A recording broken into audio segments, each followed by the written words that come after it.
বীর চারতলাবাসী, আজকে থেকে এখনই সিদ্ধান্ত পরিবর্তন করা লাগবে। আমি আমার বাবার কথা বলছি না, আল্লাহর কসম আমি আমার ঈমান থেকে কথা বলছি। সুতরাং এই দেশে যেই রাজনৈতিক দলের কর্মসূচিতে কোরআন নেই, ওখানে যদি আমার বাবাও দলের প্রতিষ্ঠাতা হয়, আমি ওখানে যদি যাই আমাকে খারাপ বানিয়ে দেবে কে? সুতরাং আমি আমার বিশাল আখিরাত নষ্ট করতে চাই না। যেই দলে কোরআন নেই ওই দলে আমি নেই। কারা মন থেকে রাজি আছেন দেখি? লিল্লাহি তাকবীর।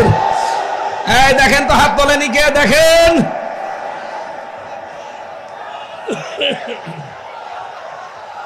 আলহামদুলিল্লাহ, মাহফিল সাকসেস। বসেন, আমি তো বসতে আর বলি না, বসেন। আলহামদুলিল্লাহ, মাহফিল সাকসেস।